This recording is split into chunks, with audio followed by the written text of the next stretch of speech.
My name is Lorna Weightman. I am a fashion presenter and stylist. I'm based between Dublin and London, so I get to do an awful lot of travelling with my job. But I started through blogging, writing, and then kind of migrated into fashion television in a real organic way. And now I get to do that every day, which is very exciting.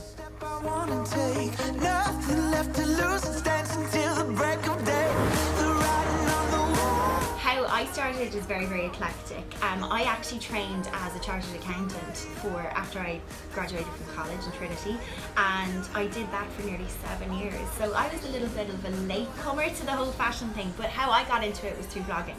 So online is very, very important to me. It's how I started. Rather than traditional print media, I kind of went with the new kind of form of technology as a way to fast track my way to the industry, so to speak. It started as a hobby. I used to go home every night, sit down, play with my blog. I used to look forward to it every single day, and I'd stay up all night doing it. I don't know how I actually kept myself awake at work every day, but I did. And there came a point where interest was good, and I saw kind of an opportunity to really make a go of it and see if I could leverage the success of the blog into making an entire career based on that. And it did work out, but not, I suppose, without an awful lot of hard work, sleepless nights, significant financial sacrifice, I will say as well, and then giving up a full-time job in the recession as well. So I put a lot of risk. I took a lot of risk and banked an awful lot on it working out, and thankfully it did.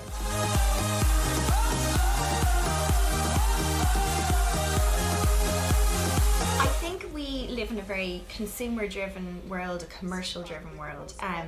We are obviously, we get exposed to an awful lot of big brands here now that maybe when I was growing up we certainly didn't. So the bigger retailers have such a strong presence here, but what we have to remember is, fashion came to Ireland in a very maybe incremental way, and it all started with the indigenous talent, the indigenous retailers and brands that were here at the start.